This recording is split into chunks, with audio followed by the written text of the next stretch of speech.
Science का ये सही में बहुत बड़ा रोल आता है कि ये जो रेशनल थिंकिंग ज़रूरी होती है ना, लोग कहते हैं कि जो लोग स्पिरिचुअल होते हैं, वो साइंस का समर्थन नहीं देते या रेशनली नहीं सोचते।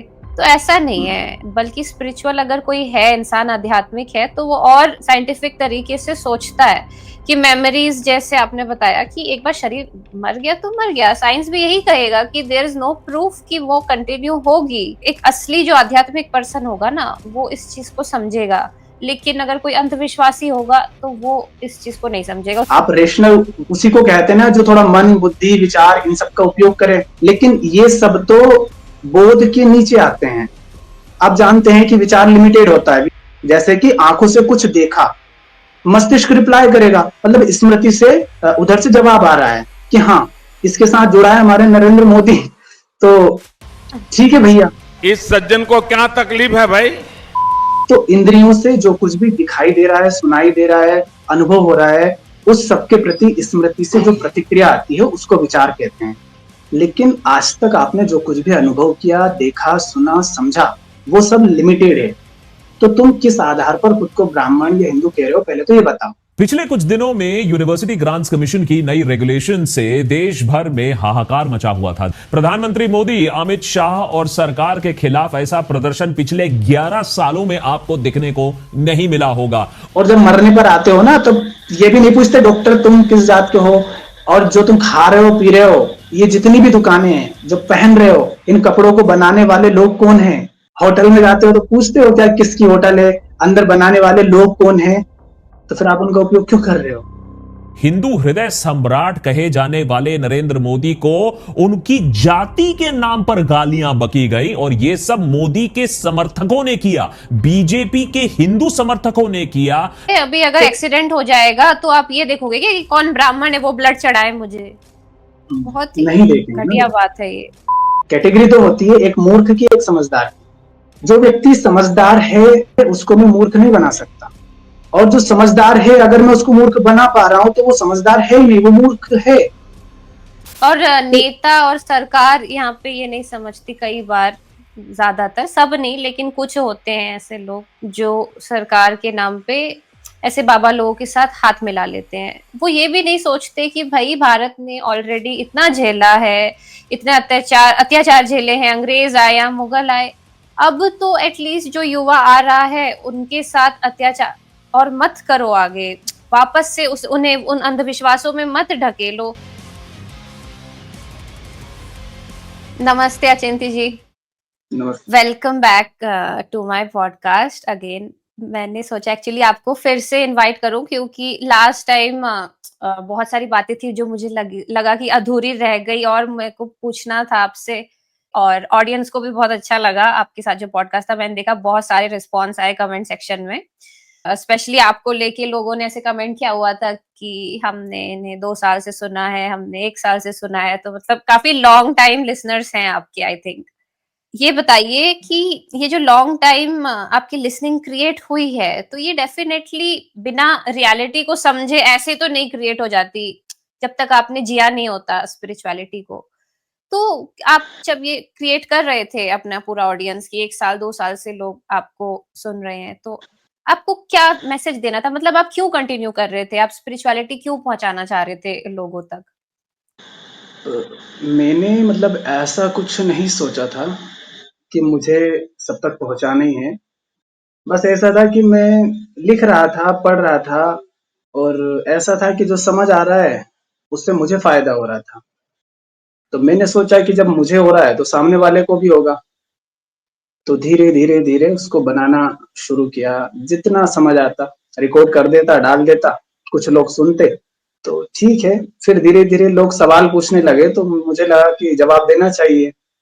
पर जब लोगों के सवाल आने लगे और उनसे डायरेक्ट मैं कॉल पर बात करने लगा, कुछ लोगों से मैं कॉल पर भी बात कर लिया करता था, तो उनकी प्रॉब्लम मतलब होती तो वही थी कि अज्ञान के कारण है, लेकिन वो उसमें बहुत ज्यादा फंसे हुए रहते थे, समझ नहीं पाते थे कि उससे बाहर कैसे निकले। तो बस यही कि जितना हो सके, जितने लोगों तक मैं पहुंच सकता हूँ, कम से कम उतने की तो मदद हो जाए।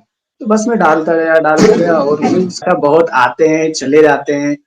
पर ऐसा है कि हाँ, जुड़ जाते हैं। अगर एक बार सुना है तो फिर वो दोबारा आ जाते हैं सुनने के लिए। ठीक है।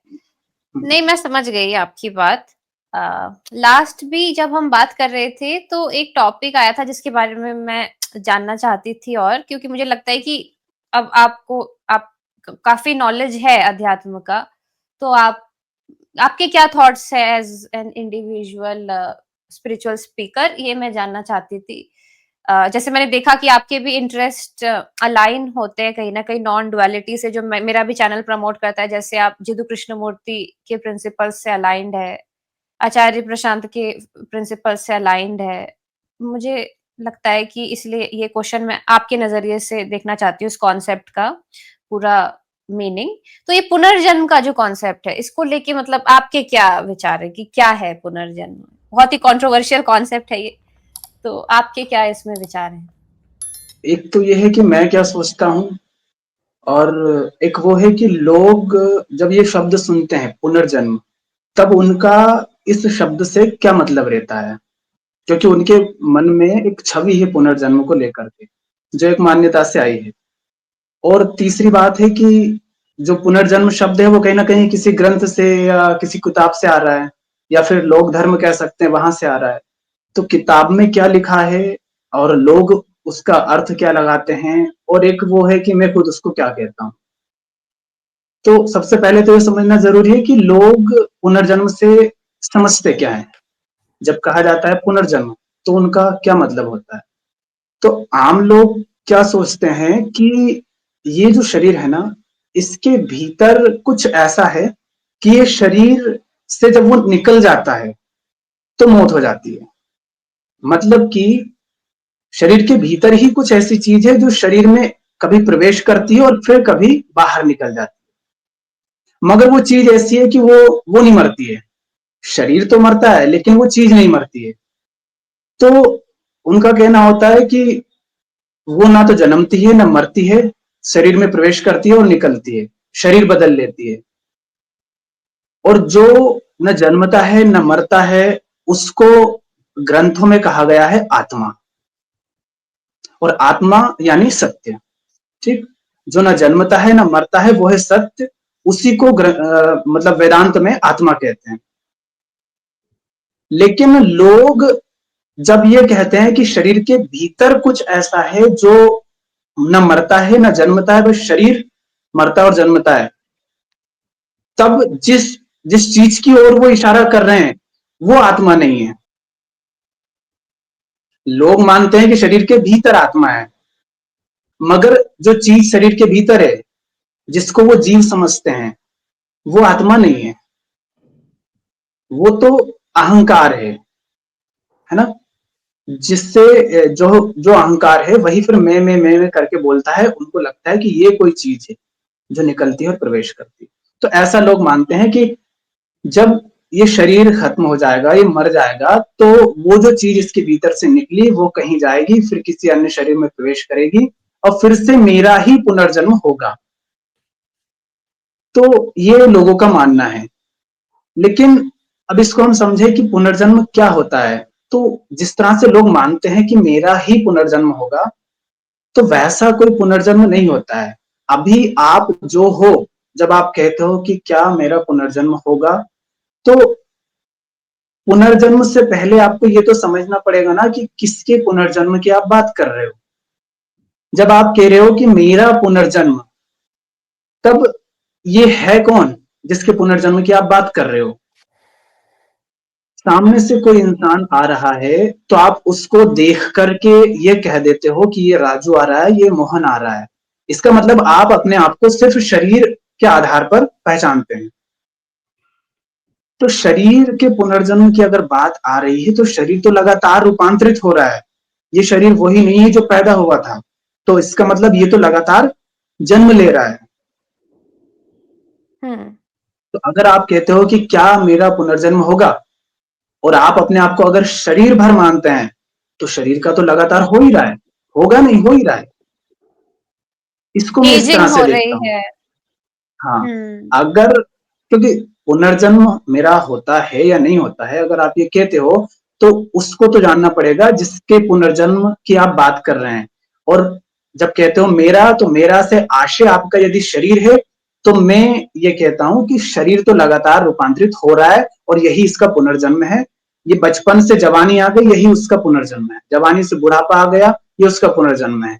बुढ़ापे से वो मिट्टी हो जाएगा, ये इस शरीर का ही पुनर्जन्म है। और ये कोई एक पल में घटने वाली घटना नहीं है, ये लगातार घट रही है।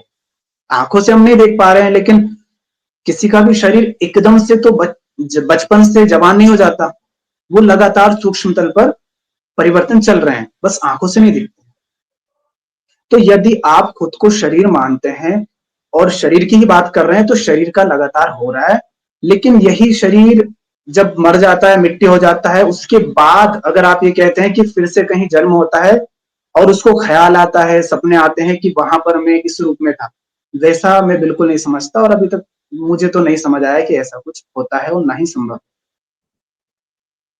क्योंकि ये जो पहचान है ना, जिस आधार पर आप पहचान रहे हो इस शरीर को, नाम को, इसके साथ जुड़ी पहचानों को, अनुभवों को, वो सब स्मृति होती है।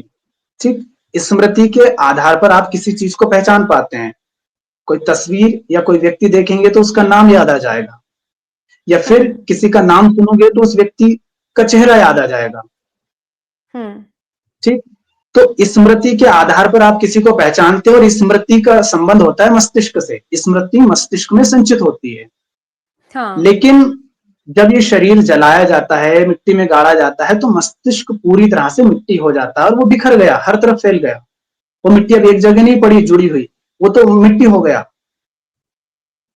तो वो जो स्मृति थी वो तो उस मस्तिष्क में थी ना। मस्तिष्क आपने नष्ट किया और उसके साथ स्मृति भी नष्ट हो गई। इसमें ना लोग बोलते हैं कि मतलब वही लोग, धार्मिक लोग जो होते हैं पॉपुलर कल्चर के, कि मेमोरीज तो कंटिन्यू होती है। पता ही आपको, बहुत सारे ऐसे बाबा हैं जो बोलते हैं मेमोरीज जो है कंटिन्यू हो सकती है। मेमोरी का मतलब तो समझिए, जब आप कह रहे हो कि मेमोरी कंटिन्यू होती है, तो मेमोरी का मतलब क्या होता है? जैसे हमारे मोबाइल में मेमोरी कार्ड होता है, उसमें गाने होते हैं। आपने मेमोरी कार्ड को तोड़ दिया, उसको नष्ट कर दिया, उसके बाद क्या उसमें गाने रहते हैं? नहीं रहते हैं। अभी मेरा लैपटॉप बंद हो गया है, वो चालू नहीं हो रहा है और उसमें डेटा है। अब बताओ, मैं उसका डेटा कैसे दूसरे लैपटॉप में या मोबाइल में डालूं अगर वो चालू नहीं हो रहा है? तो नहीं डाल सकता ना, क्योंकि उसका सिस्टम अगर पूरा खराब हो गया है तो आप उसमें से डेटा नहीं निकाल सकते। उसी तरह से मेमोरी का मतलब ही होता है वो चीज जो कहीं पर स्टोर्ड है, और जिस चीज में वो स्टोर्ड है अगर वो चीज गड़बड़ हो गई, वो नष्ट हो गई, तो अब वो मेमोरी आप रिकवर नहीं कर सकते। मेमोरी कोई ऐसी चीज थोड़ी नहीं है कि आप यहां से वहां ट्रांसफर कर दें।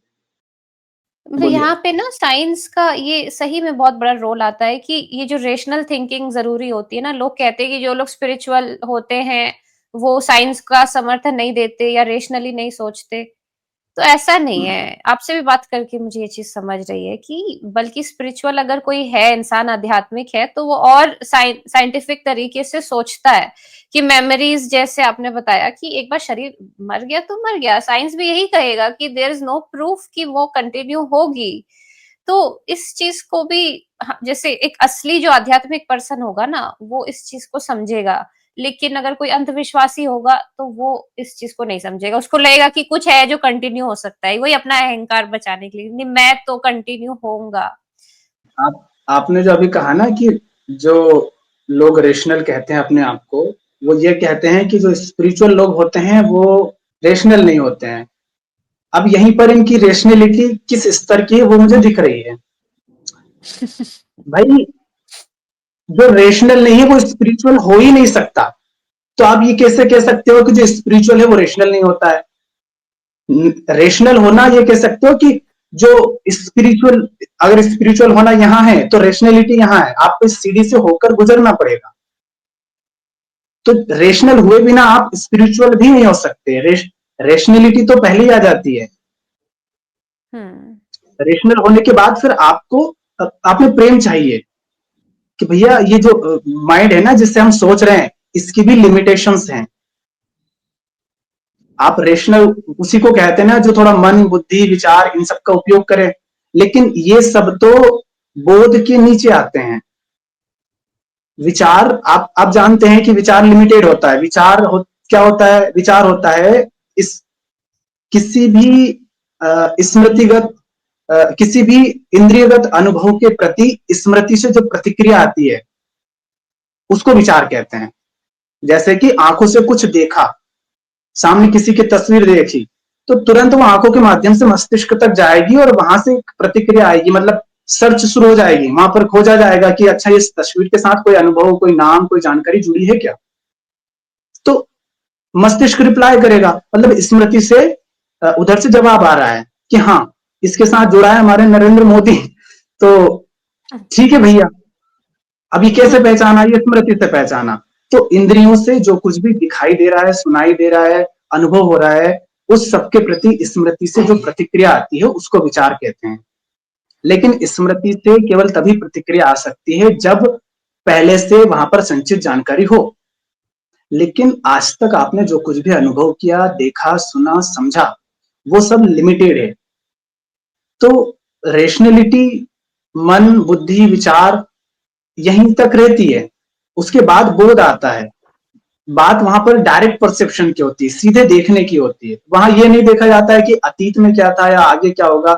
रेशनैलिटी बहुत जरूरी है। आप रेशनल नहीं हो तो फिर आध्यात्मिक हो ही नहीं सकते। तो अगर कोई कहता है कि आध्यात्मिक लोग रेशनल नहीं होते, तो भाई जिनको तुम आध्यात्मिक समझ रहे हो वो आध्यात्मिक नहीं है, वो लोग धार्मिक है, वो मान्यताओं, अंधविश्वास पर चलने वाले लोग हैं।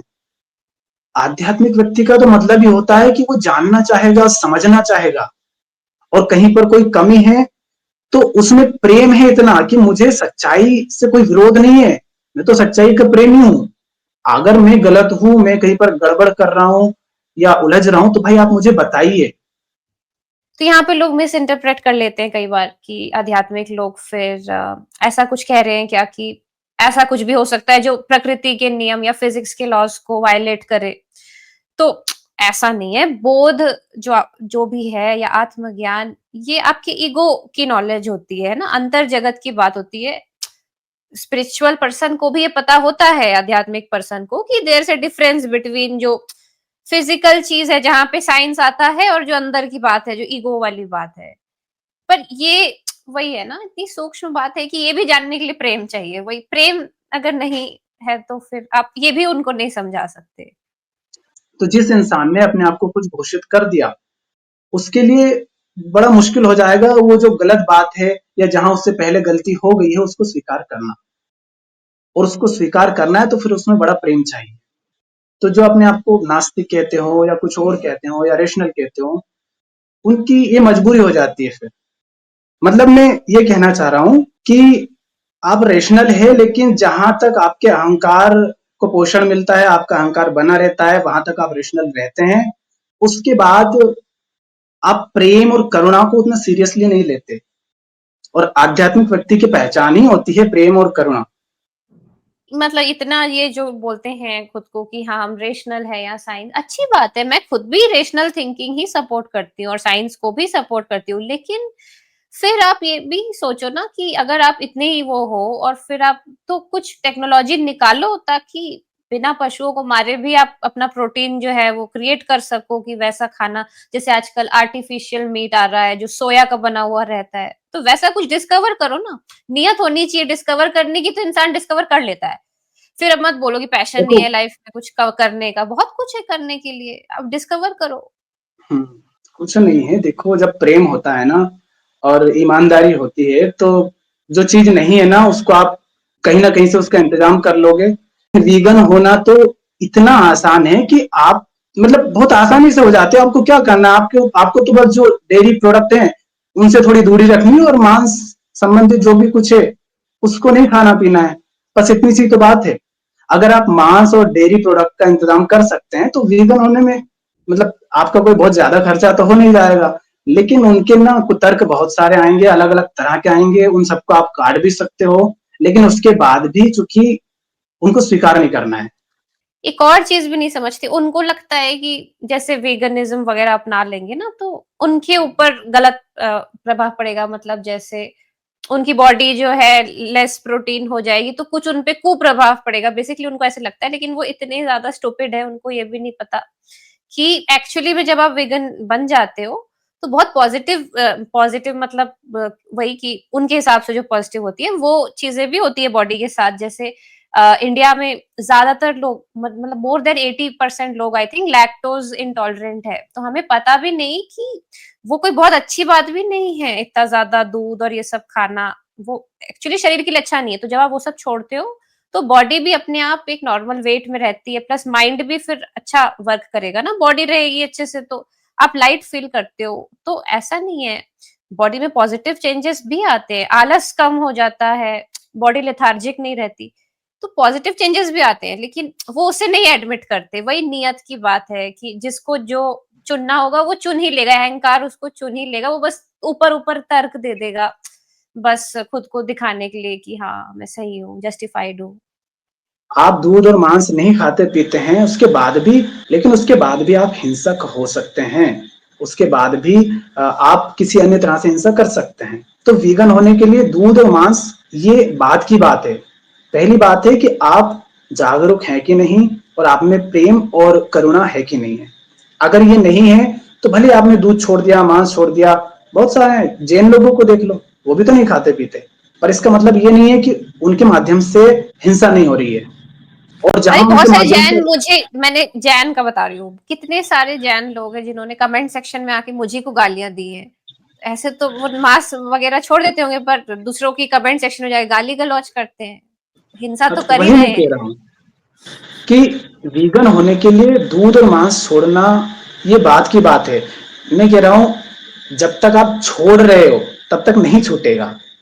जब आप इतने जागरूक हो जाते हैं, इतने संवेदनशील हो जाते हैं, जब आप में इतनी करुणा होती है कि आप सामने वाले की पीड़ा को भी समझ पाए, और अपना जो कर्म है जो आपके माध्यम से हो रहा है उसकी व्यर्थता को देख पाए, उसमें छुपी हिंसा को देख पाए, तो मांस और दूध छोड़ना नहीं पड़ता, वो छूट जाता है। और जो चीज जो असली होगी वो छोड़ी नहीं जाएगी, वो छूट जाएगी। और फिर ये नहीं होगा कि बस आपने मांस और दूध छोड़ा, फिर आप के जीवन से वो सब कुछ छूटने लगेगा जो जिसमें हिंसा है, जो व्यर्थ है, जिसकी जरूरत नहीं है, वो सब छूटेगा। पूरी प्रकृति के साथ, हर चीज के साथ, चाहे वो वस्तु हो, व्यक्ति हो, कोई कीड़े मकोड़े हो, चाहे पेड़ पौधे हो, हर चीज के साथ आपका संबंध सही हो जाएगा। आप एक पत्ती भी व्यर्थ नहीं तोड़ना चाहेंगे। लोगों का कुतर्क हो सकता है, अच्छा ऐसे तो फल सब्जी भी नहीं खाओगे, ये अलग मूर्खता है। भाई इंसान हूं, शरीर है, तो शरीर, ये तो फिर इस पर हिंसा हो गई ना। मैं ये इसको भी ऐसे ही देख रहा हूं कि ये भी एक शरीर है, प्रकृति है, तो इसके साथ भी स्वस्थ संबंध रहे, मतलब इसको भी इसकी जरूरत की चीजें मिले, और सामने जो जीव है उस पर भी हिंसा ना हो। अब एक तो ये है कि आप कुछ भी खाओगे तो एक बहुत निचले तल की हिंसा होगी, लेकिन आप ये कहोगे कि जितना कम हो सके उतना कम मैं अपनी तरफ से हिंसा करूंगा, मतलब मैं करूंगा भी नहीं। जहां मेरा कोई बस ही नहीं है, जैसे मैं चल रहा हूं, तो कुछ कीड़े, कुछ जीव इतने छोटे हो सकते हैं कि आंखों से ना दिखें और पैर के तले आकर के मर जाएं, तो वहां मैं दोषी नहीं हूं, मैंने कोई हिंसा नहीं की। जैसे आप शेर से नहीं कह सकते कि तू मांस मत खा, बेचारे की प्रकृति ऐसी, वो मांस खाएगा ही। उसी तरह से मैं चलूंगा, अगर मुझे जीना है तो मैं चलूंगा, और चलूंगा तो किसी जीव पर पैर रखा सकता है, तो मैं वहां भी पाखंड नहीं करूंगा, वहां भी कुतर्क नहीं करूंगा, उसको एक्सेप्ट करूंगा कि हाँ मेरे माध्यम से ऐसा हो रहा है, मगर वहां मैं कुछ नहीं कर सकता। अगर मैं बचा सकता हूं तो बचाऊंगा। वही देखा मैंने कि ज्यादातर लोग जो मुझे गालियां देते हैं इंस्टाग्राम में, उनके आप जाओगे ना इसमें बायो में, तो सबसे पहले या तो लिखा रहेगा ब्राह्मण, या जय सनातनी, या जय श्री राम। मैं सोचती हूँ कि भाई आप ऐसे लिख के, और ये ब्राह्मण लिखने का क्या मतलब है कि आपकी मतलब अचीवमेंट यही है लाइफ की कि आप ब्राह्मण हो, और कुछ नहीं उखाड़ा है अपनी जिंदगी में, बस आप ब्राह्मण हो, और वो टैग लगा के आप आके गालियां दे रहे हो, या गालियां नहीं भी दे रहे हो तो दूसरे लोगों को ये बता रहे हो कि नहीं मैं ब्राह्मण हूँ, तू एक्सेप्ट कर कि मैं ब्राह्मण हूँ। तो ये बहुत ही घटिया चीज है, जो दूध वाली चीज से भी लिंक होती है कि मैं ब्राह्मण हूँ और पूर्वजों ने मतलब मुझे टैग दे दिया कि अब वो लोग दूध पीते थे तो मैं भी पीऊंगा। तो पूर्वज का ही कॉपी करना है, खुद में दिमाग नहीं है तुम्हें, तो फिर क्या कर रहे हो? जंगल में भेज दो, पूर्वजों के पास चले जाओ। हाँ। जंगल में भेज दो उनको। इनसे, इन लोगों से ना सब कुछ छीन लिया जाना चाहिए। इनके गाड़ी, इनके पास जो कपड़े हैं, घर मकान, लैपटॉप कंप्यूटर, जो कुछ भी इनके पास आज का विज्ञान का दिया हुआ, टेक्नोलॉजी का दिया हुआ, सब कुछ इनसे छीन लो। और भेज दो इनको जंगल में। वही करते थे पूर्वज, झोपड़ी में रहते थे। और कृष्ण दूध पीते थे, इसलिए तुम्हें दूध भी पीना है ना, तो फिर कृष्ण की तरह 16,000 रानियां भी बनाने दो हर लड़के को। लेकिन तब तो तुम्हारे पास, मतलब तब तो तुम ब्रह्मचर्य को बीच में ले आओगे ना, देखना भी नहीं, छूना भी नहीं है, बात भी नहीं करनी। आप चलो लड़कों से कहते हो कि तुम स्त्री से दूर रहना, उससे दूर रहना। मैं कह रहा हूं कि हम शरीर से दूर रह लेंगे, लेकिन आपके तो मन के भीतर घुसकर बैठी है, और अब हमने आपको ब्रह्मचारी मान रहे हैं। अगर ब्रह्मचारी होने का अर्थ यही है कि उससे दूर रहना है, तो कोई लड़का तो फिर भी बाहर से छू सकता है उसको, पर आपने तो भीतर बैठा रखा है। पर वो सारी बात ये है कि देखो, उनको नहीं करना है, उनको दिख रहा है कि ये सारी मान्यताएं परंपराएं ढर रहे अगर चलते रहते हैं तो सुख भी मिलता है, स्वाद भी मिलता है, स्वार्थ भी पूरे होते हैं, और नैतिक धार्मिक भी कहलाते हैं। तो ये सब चलते रहना चाहिए, उसके लिए फिर जो भी कुतर्क करना होता है वो करते हैं। उसमें देखो, अध्यात्म का ना, अध्यात्म में जो सबसे पहली चीज मैं समझता हूँ ना, वो है प्रेम और ईमानदारी। जहां साफ साफ दिख रहा है, तथ्य है, प्रमाणित हो रहा है कि मैं जो मान रहा हूं वो गलत है, केवल भ्रम है, वो स्वीकार करेगा, अगर वो सचमुच बेहतर होना चाहता है। तो अध्यात्म की दो शर्तें होती है कि सच्चाई से प्रेम है, मतलब मैं सच्चाई जानना समझना चाहता हूँ, अपने भ्रम हटाना चाहता हूँ, और दूसरी, मुझ में ईमानदारी है, अपने साथ में कोई पाखंड नहीं करूंगा। आप मुझे बताइए, और बिल्कुल साफ स्पष्ट बताइए, कोई भी मेल, कोई भी झोल नहीं, कोई लाभ लपेट नहीं, चाशनी में डुबाकर मत दो, सीधी खरी खरी मुझसे कहो, मैं स्वीकार करूंगा अगर मैं गलत हूं तो। ये दो बात रहती है, ईमानदारी और सच्चाई के प्रति प्रेम। पर ये जो लोग होते हैं, इनमें ना ईमानदारी है, ना सच्चाई के प्रति इतना प्रेम है। और फिर क्या बोलते हैं कि मेरे साथ तो बहुत गाली गलौज होती है, अब तो मैं यूज्ड टू हो गई हूँ, अब मेरे लिए नॉर्मल हो गया है। तो मेरा पुनर्जन्म हो गया है, पहले वाली मेघना को थोड़ा बुरा लगता था, अब लेकिन यूज्ड टू हो गया, मैं भी सीख गई हूँ थोड़ा बहुत, तो पता है कि यही वाली आएगी नेक्स्ट, तो मैंने चेकलिस्ट बना ली है।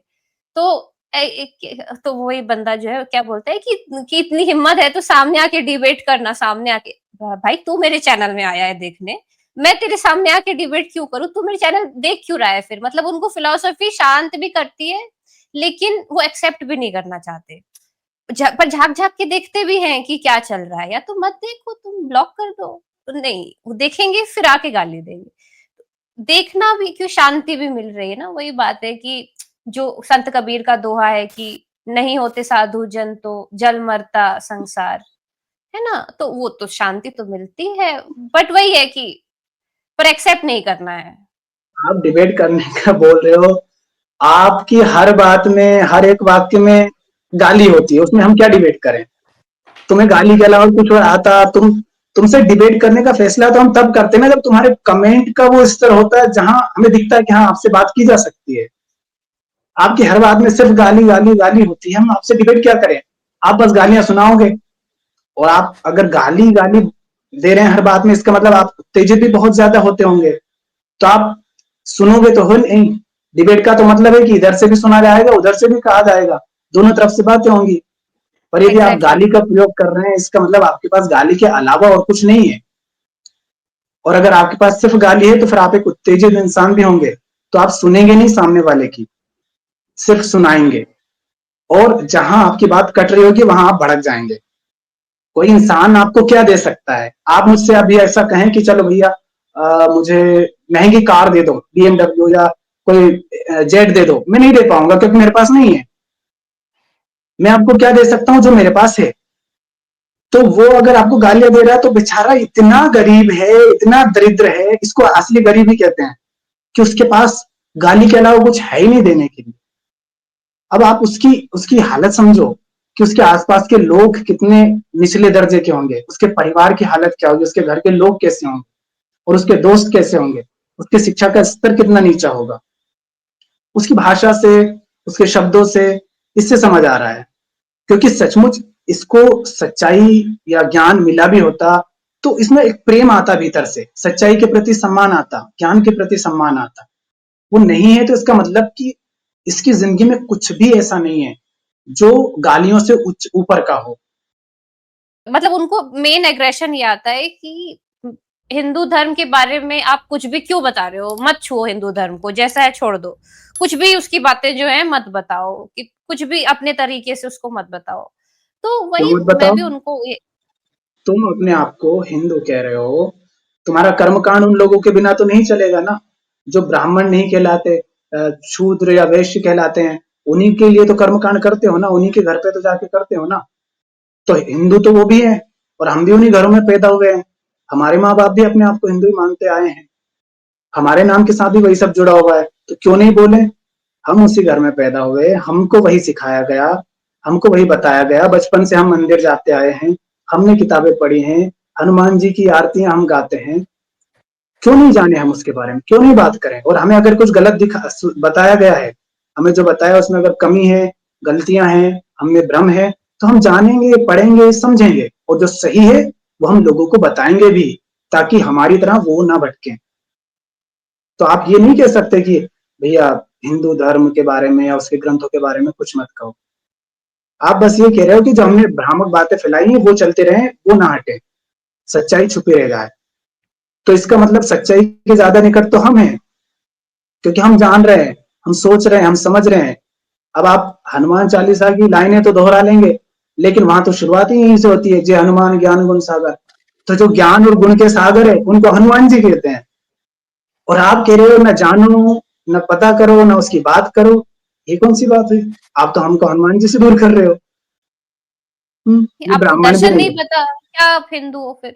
वो ब्राह्मण ब्राह्मण भी का नहीं है। मतलब ही नहीं ब्राह्मण क्या? पता होगा शायद। हाँ, ब्राह्मण कहते हैं किसको है? सबसे पहले तो ये आप अपने आप को हिंदू किस आधार पर कह रहे हो, पहले प्रमाणित करो। हम कैसे कहते हैं तुमको कि तुम हिंदू हो? अभी किसी मान लेते हैं किसी अन्य ग्रह से कोई एलियंस आए, एक मुसलमान, अपने आप को मुसलमान मानने वाला व्यक्ति खड़ा है, एक खुद को हिंदू और ब्राह्मण मानने वाला व्यक्ति खड़ा है। क्या वो आपको देख करके बता सकता है कि ये ब्राह्मण है, ये मुसलमान है, ये हिंदू है? उसको सिर्फ दो इंसान दिखेंगे, बाहर बाहर कुछ अंतर दिखेंगे उसको, मगर उसको ना ये पता होगा कि हिंदू मुसलमान जैसा कुछ होता है, ना ये दिखेगा कि ब्राह्मण शूद्र जैसा होता है। तो तुम किस आधार पर खुद को ब्राह्मण या हिंदू कह रहे हो, पहले तो ये बताओ। और अगर किसी धर्म के आधार पर अपने आप को तुम हिंदू कह रहे हो, तो हिंदू होने के लिए कुछ तो करना पड़ता होगा ना। सिर्फ पैदा हो जाने से तो आप हिंदू नहीं हो गए। हिंदू धर्म का आधार अगर वेदांत है, या उपनिषद है, गीता है, ब्रह्म सूत्र है, तो चलो उनकी बातें करो। आपको उनका भी कुछ नहीं पता, आप ना उनको पढ़ते ना लोगों को पढ़ाते, तो फिर आप हिंदू हो कैसे गए? हम तो ये जानना चाहते हैं कि आप हिंदू हो भी कह कैसे दिया आपने? बस कहीं पर पैदा हो गए, आप कह रहे हो तिलक लगाते हैं, तो ठीक है, जो अपने आप को हिंदू नहीं मानता उसको तिलक लगा देंगे, तो क्या वो हिंदू हो जाएगा?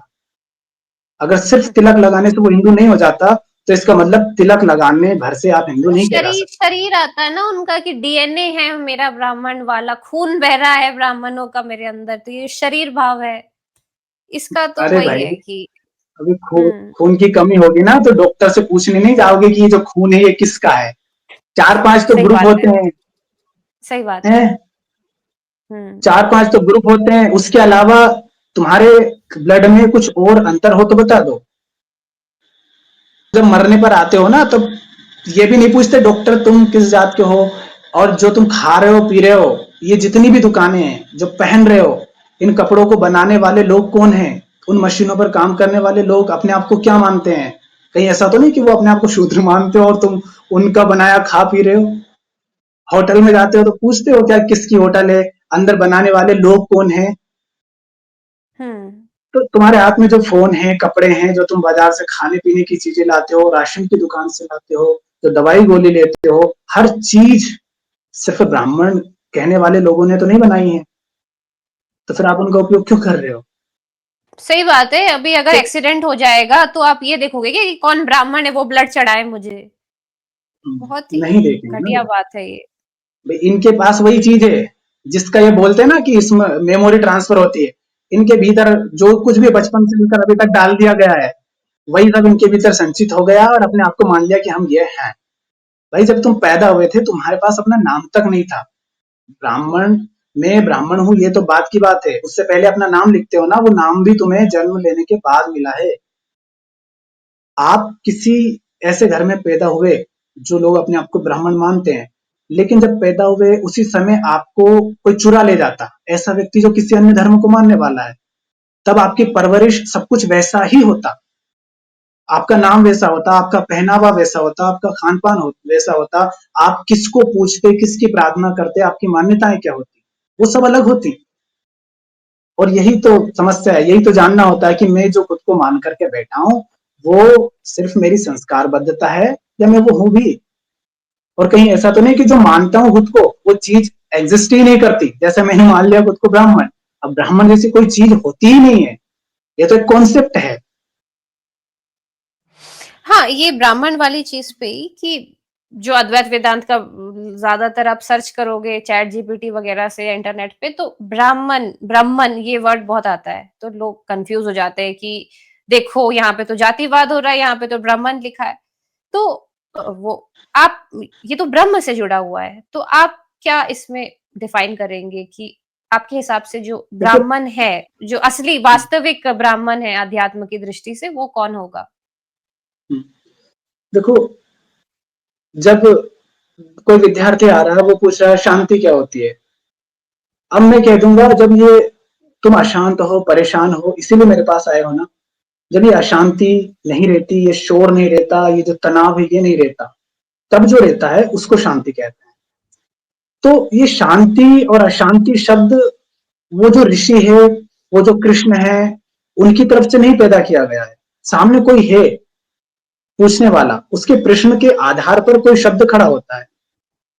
तो जब ब्राह्मण शब्द आता है, जैसे कि गीता में भी, तो वो शब्द आता ही इसलिए क्योंकि उससे पहले कहीं ना कहीं अर्जुन ने उससे संबंधित कोई सवाल किया है।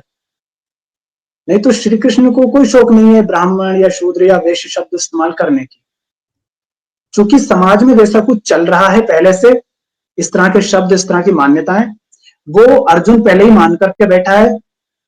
अब अर्जुन कह रहा है कि भाई हमने तो ये सुना है, ये पढ़ा है, ये देखा है, हमको ये सिखाया गया है कि ब्राह्मण होता है, वैश्य होता है, शूद्र होता है। तो फिर श्री कृष्ण बताते हैं कि वास्तव में ब्राह्मण कहते किसको हैं। ठीक है, तू मानता है कि ब्राह्मण जैसा कुछ होता है, तो श्री कृष्ण उसको उस शब्द को एक प्रतीक के रूप में इस्तेमाल कर लेंगे, उस चीज की ओर इशारा करने के लिए जो अर्जुन की सच्चाई है। जैसे कि शायद दूसरे अध्याय का ही कोई श्लोक है, वहां श्री कृष्ण बताते हैं कि ब्राह्मण कौन है। उस श्लोक का सार ये है कि जैसे मेरा ये घर है और यहाँ से 1.5 किलोमीटर दूर एक कुआं है, वहां मैं पानी लेने जाता हूं, लेकिन जब मेरे घर के आसपास हर तरफ पानी ही पानी होगा पीने का, तो क्या मैं कुएं के पास जाऊंगा? नहीं। तो कहने का मतलब है कि ब्राह्मण वो है जिसके लिए सब कुछ फिर एक हो जाता है, मतलब उसके लिए कोई भेद नहीं रहता है। उस श्लोक का वो मुझे पूरा याद नहीं आ रहा, लेकिन उसका सार ये है कि ब्राह्मण वो कहलाता है जिसके लिए सारे भेद मिट जाते हैं। हाँ, वो तो मैं श्लोक कुछ इसलिए ऐसा है कि वो श्लोक कुछ ऐसा है कि जलाशय को लेके बोलते हैं कि अगर कि वो जो ब्राह्मण होता है वो, मतलब उसके लिए पूरा धरती ही जलाशय बन जाता है, किसी एक जलाशय का पानी नहीं पीता वो, उसके लिए सब कुछ जलाशय बन जाता है, इस टाइप से। हाँ, कि मतलब जिन चीजों का आप विशेष मानते हो ना, वो चीजें फिर उसके लिए विशेष नहीं रह जाती है। जैसे एक सवाल रहता है लोगों का, चेतना क्या है और पदार्थ क्या है। देखो, अगर ये दो है तो ये सीमित हो जाएंगे, लिमिटेड हो जाएंगे, है ना। फिर अद्वैत नहीं है, मतलब जो कुछ भी वो सीमित है, लिमिटेड है, वो फिर सत्य नहीं है। चेतना, मैं कह रहा हूं, अगर तुम चेतन हो तो सब तुम्हारे लिए चेतन ही होगा, और तुम अगर पदार्थ होकर के जी रहे हो, देह भाव में जी रहे हो, तो तुम्हारे लिए सब कुछ सिर्फ देह होगा। जो व्यक्ति खुद को शरीर मानता है उसके लिए मुर्गा फिर चेतन नहीं होगा, उसके लिए वो भोजन होगा, वो अपने शरीर के लिए मुर्गे को मार देगा, बकरे को मार देगा। ये आप तभी कर पाते हो जब आप खुद को देह भाव में, मतलब देह की तरह देखते हो, खुद को सिर्फ शरीर मानते हो। अगर आप पदार्थगत होकर के जी रहे हो, पदार्थ होकर के जी रहे हो, तो जगत में कुछ भी आपके लिए पदार्थ के अलावा नहीं है, सब पदार्थ ही है। मनुष्य भी आपके लिए सिर्फ पदार्थ है, आप प्रेम नहीं कर सकते। और यदि आप खुद को चेतन जान रहे हो तो फिर आपके लिए पेड़ की एक पत्ती भी चेतन ही होगी, मिट्टी भी आपके लिए चेतन ही होगी, क्योंकि आप ये जानोगे कि ये मिट्टी ना हो तो अन्न, फल, सब्जी कुछ पैदा नहीं होगा। जिस गाय का दूध पीता हूं वो गाय भी घास खाती है, घास भी उस मिट्टी पे पैदा होता है। जिस मुर्गे का मांस खाता हूं वो मुर्गा जिस अनाज से पलता है वो अनाज भी उसी मिट्टी से पैदा हो रहा है। मतलब मिट्टी से अनाज आ रहा है, उसी अनाज से ये शरीर बन रहा है, वो गाय बन रही है, वो मुर्गा बन रहा है, और उसी से मैं जी रहा हूं। और जी रहा हूं इसीलिए चेतना और पदार्थ की बात कर पा रहा हूं, नहीं तो नहीं कर पाता। इसीलिए प्रेम भी कर पा रहा हूं, नहीं तो नहीं कर पाता। तो मिट्टी मुझे पदार्थ की तरह अनुभव हो रही है, मगर मैं जान रहा हूं कि अगर वो ना हो तो ये तन नहीं होगा, और तन नहीं होगा तो मैं चेतना की भी बात नहीं कर पाऊंगा। तो इसका अर्थ है कि यदि मैं चेतन हूं तो फिर मैं मिट्टी को भी चेतन ही जानूंगा। तो मिट्टी तक से आपका संबंध सही हो जाता है।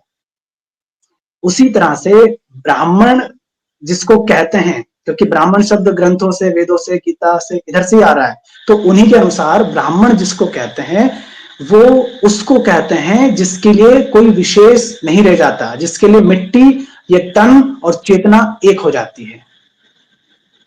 तो फिर यदि आप खुद को ब्राह्मण ब्राह्मण कह रहे हो, अपने नाम के साथ ब्राह्मण जोड़ रहे हो, तो पहली बात, ये शब्द जोड़ने से ही तुम ये प्रमाणित कर देते हो कि तुम ब्राह्मण नहीं हो। क्योंकि अपने आप को विशेष दिखाने की जरूरत क्या है? जो ब्राह्मण हो जाता है फिर वो अपने आप को ब्राह्मण भी नहीं कहता है।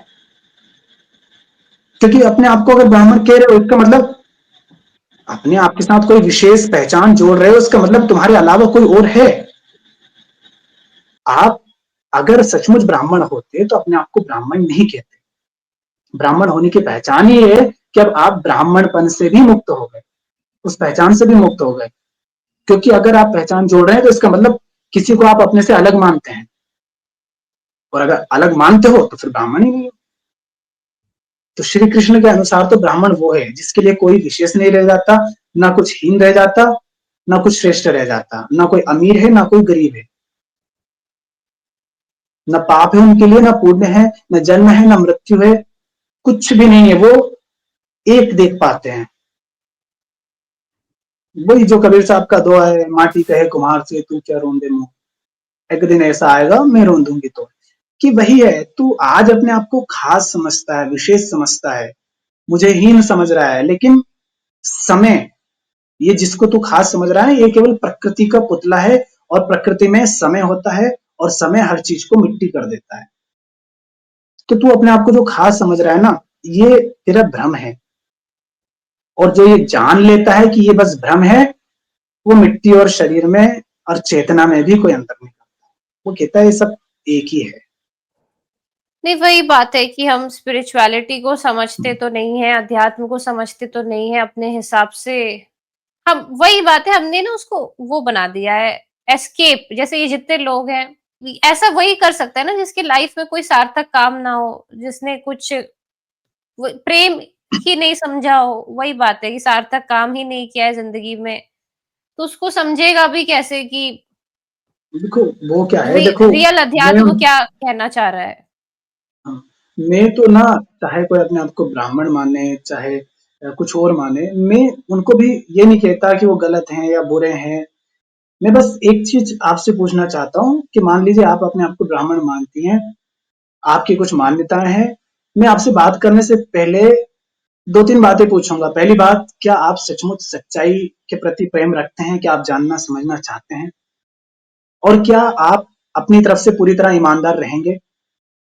अगर हाँ, दोनों कंडीशन अगर पूरी हो रही है कि आपको सच्चाई से प्रेम है और मैं जानना समझना चाहता हूँ, खुद के प्रति पाखंडी नहीं बनूंगा, आप जो बताएंगे अगर आपकी बात में सच्चाई होगी और मुझे समझ आएगी, मैं देख पा रहा हूं, तो मैं स्वीकार करूंगा।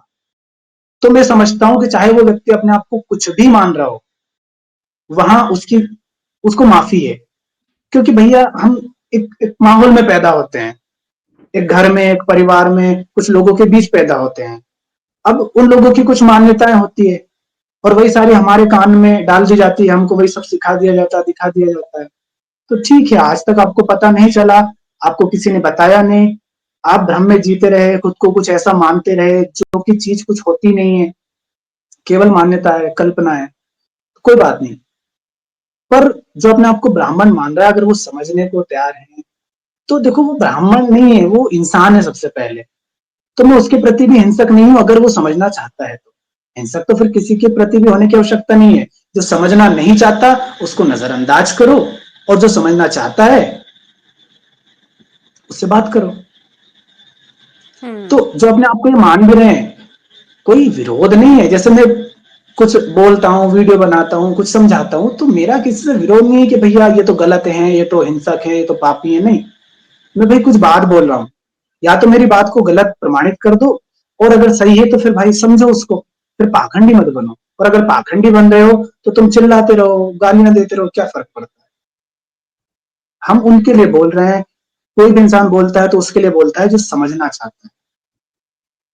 जैसे कोई व्यक्ति ऐसा कमेंट करे, कभी शायद ऐसा कोई कमेंट आया है कि नहीं, आचार्य प्रशांत के बारे में सुना है मैंने कि आचार्य प्रशांत जो है मतलब लोगों को अंधविश्वासी बना रहे हैं या अंधभक्त बना रहे हैं, इस तरह के कुछ जो लोग कहते हैं ना इस तरह से। जैसे मैं कुछ बोल रहा हूं तो मुझसे कोई कहेगा कि तुम लोगों को अंधविश्वासी बना रहे हो, ऐसे कमेंट रहते हैं अक्सर लोगों के कई बार। तो अगर ऐसा कोई मानता है तो मैं ऐसे व्यक्ति से मतलब ये कहना चाहूंगा कि 4 कैटेगरी होती है। कैटेगरी तो होती है एक मूर्ख की, एक समझदार की। जो व्यक्ति समझदार है वो मुझे सुनेगा नहीं, और अगर सुन रहा है तो मैं उसको मूर्ख नहीं बना सकता। जो समझदार है उसको मैं मूर्ख नहीं बना सकता, और जो समझदार है अगर मैं उसको मूर्ख बना पा रहा हूं तो वो समझदार है ही नहीं, वो मूर्ख है। कहने का मतलब है कि समझदार को मैं मूर्ख नहीं बना सकता, और समझदार को मैं समझदार भी नहीं बना सकता, क्योंकि वो पहले ही समझदार है। जो आपने और पिछले जो पॉडकास्ट में मूर्ख, बोला था कि जो जगा हुआ है वो जगे हुए को देख पाएगा, हाँ, और जो तो सोया हुआ है वो जो नहीं देख पाएगा जगे हुए को। हाँ, तो जो समझदार है उसको मैं समझदार भी नहीं बना सकता, और जो समझदार है उसको मैं मूर्ख भी नहीं बना सकता। तो तुम मुझसे ये नहीं कह सकते कि मैं लोगों को मूर्ख बना रहा हूं या लोगों को अंधविश्वासी बना रहा हूं। जो व्यक्ति अंधविश्वासी है उसको मैं और क्या अंधविश्वासी बनाऊंगा। जो व्यक्ति पहले ही मूर्ख है उसको मैं मूर्ख कैसे बनाऊंगा, क्योंकि अगर वो मूर्ख ना होता तो मेरी बातों में कैसे आ जाता। तो इसका मतलब वो पहले ही मूर्ख है, तो मैंने उसको मूर्ख नहीं बनाया, वो पहले ही मूर्ख है। मेरी बातों से कोई व्यक्ति बेहतर हो सकता है, बस मूर्ख नहीं बन सकता। सही बात है, खुद भी तो उसमें सेंस होगी ना कि वो किसको सुन रहा है या नहीं सुन रहा है। जैसे हम्म, आपने आचार्य जी की बात करी या अपनी बात करी, तो आपको भी तभी सुनता है कोई कि जब उसको समझ आ रहा है ना, वरना कोई इतना मूर्ख नहीं है कि जबरदस्ती वशीकरण कर ले और सुनने लगे। कोई जादू टोना थोड़ी वही ना तो, कर रहा है स्पीकर कि आप कि भाई नहीं मैं जादू कर रहा हूँ यहाँ से तू सुनने लग जा, अपनी इच्छा से ही आ रहा है वो। अपनी इच्छा। इच्छा क्या, उसका तो एक तो अहंकार रहता है, उसके कुछ स्वार्थ होते हैं, कुछ कामनाएं होती हैं। उसको लगता है कि शायद यहाँ जाकर हो जाएंगे। कामना पूर्ति के इशारे तो कई तरफ से आते हैं, लेकिन वो वहां जाता है जहां उसका अहंकार भी न टूटे और कामना पूर्ति की उम्मीद भी रहे। तो ऐसी जगह लोग चले जाते हैं। अब उनको, जैसे लोग बाबाओं पर इल्जाम लगाते हैं ना, मैं बाबाओं को भी बाद में इल्जाम हुँ, लगाता हूँ। मैं तो पहले कहता हूँ ये लोग क्यों जा रहे हैं उनके पास। सच्चाई दिखाने वाले लोग भी हैं दुनिया में, आप उनके पास क्यों नहीं जा रहे? आप बाबा जी के पास ही क्यों जा रहे हैं, जो आपको अंधविश्वास में और धकेल रहे हैं, जो झूठ बोल रहे हैं, जो चमत्कार के नाम पर सिर्फ कुछ कलाबाजियां करते हैं और आपको बेवकूफ बना देते हैं। आप क्यों जा रहे हैं? उसमें आपका खुद का स्वार्थ है। तो बाबा जी वास्तव में लोगों को पाखंडी नहीं बना रहे हैं, अंधविश्वासी नहीं बना रहे हैं। लोग पहले से ही अंधविश्वासी हैं। बाबा जी बस उनके अंधविश्वास को जारी रख रहे हैं, और उनके अंधविश्वास की जो मान्यताएं हैं उनको थोड़ा सा सर्टिफाई कर रहे हैं कि हाँ, आप जो मानते हो वो सही है, मानते रहो, ताकि उसमें हमारा भी धंधा चलता रहे। नहीं तो लोग अंधविश्वासी पहले से हैं। और तो नेता और सरकार यहाँ पे ये नहीं समझती कई बार, ज्यादातर सब नहीं लेकिन कुछ होते हैं ऐसे लोग जो सरकार के नाम पे ऐसे बाबा लोगों के साथ हाथ मिला लेते हैं। सब नहीं होते, कुछ अच्छे भी होते हैं, लेकिन ज्यादातर आजकल देश में ऐसी ताकतें बढ़ गई हैं जो हाथ मिला लेते हैं ऐसे अंधविश्वासी लोगों के साथ। वो ये भी नहीं सोचते कि भाई भारत ने ऑलरेडी इतना झेला है, इतने अत्याचार अत्याचार झेले हैं, अंग्रेज आए या मुगल आए। अब तो एटलीस्ट जो युवा आ रहा है उनके साथ अत्याचार और मत करो आगे। वापस से उन्हें उन अंधविश्वासों में मत ढकेलो। ऐसे लोगों के साथ हाथ मत मिलाओ जो और बेड़ा गर्क कर दे देश का, बल्कि साइंस को प्रमोट करो। है ना, ऐसे लोग आने चाहिए भाई जो आगे जाके नोबल लॉरिएट्स भी बन सके हमारे देश से। आप अंधविश्वास की तरफ धक्का दोगे तो देश का और पतन ही होगा। तो आप अपने देश के साथ बुरा कर रहे हो, ये वो नहीं समझते हैं और प्रमोट कर देते हैं ऐसे लोगों को। वो वो ऐसा कर देंगे तो फिर जनता उनको अपना नेता नहीं चुनेगी ना, क्योंकि उनका स्तर वो नहीं है कि कोई उनको अपना नेता स्वीकार करे। उल्टा तो मुझे लगता है कि ये करने से उनको और ये होना चाहिए कि भाई जनता में और पॉपुलर हो जाएंगे, कुछ अच्छा करोगे तो जनता और वोट देनी चाहिए, ऐसे कुछ करो। मतलब कि पॉजिटिव वे जनता में वो नहीं सोचते हैं बिल्कुल भी। हाँ। नहीं, पता है वो भी ऐसा क्यों नहीं सोच पाते, फिर से मैं जनता का कहूंगा, क्योंकि जनता ऐसे लोगों को एक्सेप्ट ही नहीं करेगी। जनता को वो चाहिए जो उनको मुफ्त में कुछ दे दे, जो देगा कि नहीं देगा कम से कम वादे तो करे कि हाँ देगा, एक आशा तो रहे जनता को। जो नेता है ना, जो आज झूठ बोल रहा है, धर्म के नाम पर लोगों में हिंसा भड़काता है, वोट के लिए लोगों को लड़ा देता है, दंगे करवा देता है, बलात्कारी है, हिंसक है और भ्रष्टाचारी है, सब है उसमें खामियां, सारी खामियां है उसमें। उसके बाद भी वो नेता बना हुआ है तो उसको किसी ने तो चुना होगा ना। और मैं कह रहा हूं अगर वो नेता आज बिल्कुल सही सच्चा खरा हो भी जाए तो क्या जनता उसको स्वीकार करेगी? नहीं स्वीकार करेगी। वो नेता भी जानता है कि अगर मैं वैसा हो गया ना तो ये जनता नहीं स्वीकार करेगी, क्योंकि ज्यादातर लोग जो हैं वो अगर वैसे नहीं होते जैसा अभी, मतलब उसको वोट दे सके ऐसी हालत में, वो नेता जिस हालत में है, जितना गिरे हुए स्तर का है, उतने गिरे हुए स्तर के नेता को चुनने वाली जनता नहीं होती तो वो जीतता ही नहीं ना। अगर वो जीता है तो मतलब जनता उतने कम स्तर की है, जनता की समझ उतने कम स्तर की है, तो इसीलिए वो ऐसी हरकत कर रहा है। और बाबाओं का, नेताओं का और व्यापारियों का, इन तीन का लोगों का तो वो मिली भगत जो है वो रहती है। ये तीन अलग होते ही नहीं, ये तो जुड़े ही रहते हैं। एक धर्म को संभालता है, एक राजनीति को और एक व्यापार को। जनता के दम पर ही ये सब चलते हैं, तो उन तीनों को मिलकर ही रहना पड़ेगा, ताकि कानून की तरफ से एक संभाल ले, एक व्यापार की तरफ से संभाल ले, एक धर्म की तरफ से संभाल ले, और तीनों को फायदा है कि उन दो लोगों की भीड़ बाकी के तीसरे के पास चली जाती है ना। ऐसा हो जाता है कि जो फलानी पार्टी से जुड़ा है और वो पार्टी वाला किसी गुरु के पास गया है तो उस पार्टी के सारे लोग भी उस गुरु को प्रमोट करेंगे, उसके फॉलोअर बन जाएंगे, और जिस व्यापारी के साथ खड़े हुए हैं उसी की कंपनी के फिर शेयर खरीद लेंगे। उसी की कंपनी जहां लगेगी उसमें कहीं दखल आ रही होगी तो उसके सपोर्ट में खड़े हो जाएंगे। तो वो तीनों का मिली भगत रहती है। अभी देख लो ना, अभी मैं देख रहा था कि अपने ही देश में कि 1050 एकड़, लगभग 1050 एकड़ जमीन, जिसमें कि आम और ऐसे ही कई फल के पेड़ हैं, 10 लाख से ज्यादा पेड़, वो सब 30-35 साल के लिए 1 रुपए पर ईयर की लीज के हिसाब से दे दिए। मतलब 30 साल के लिए दिए हैं तो उससे सिर्फ 30 रुपए लिए जाएंगे। ऐसी तो सरकारें हैं। और ये जमीन बेचारे वो जो वहां पे हैं उन लोगों की है, सस्ते दाम में उनसे खरीद ली और उन लोगों को बेच दी। बात ये नहीं कि आपका वो दोस्त है कि नहीं है, बात ये कि आप ये कर क्या रहे हो देश के साथ, ये क्या गद्दारी है।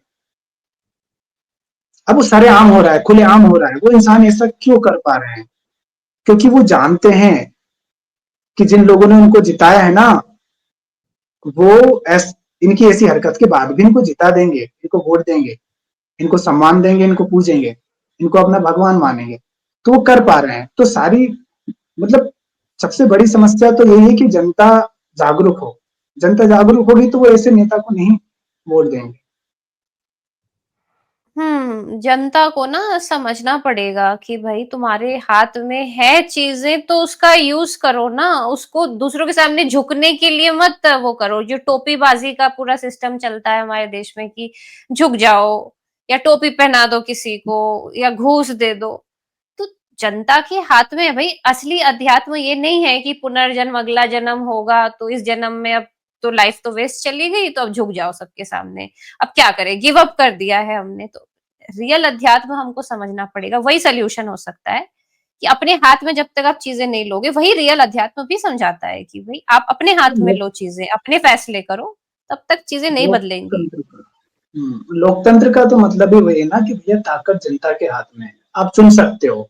अगर आपको दिख रहा है कि सामने वाला जनता के लिए या देश के लिए, देश के उत्थान के लिए कुछ नहीं कर रहा है, बल्कि देश को और गर्त में ले जा रहा है, तो आपके पास ताकत है कि आप उसे हटा सकते हो। ये तो लोकतंत्र कैसा।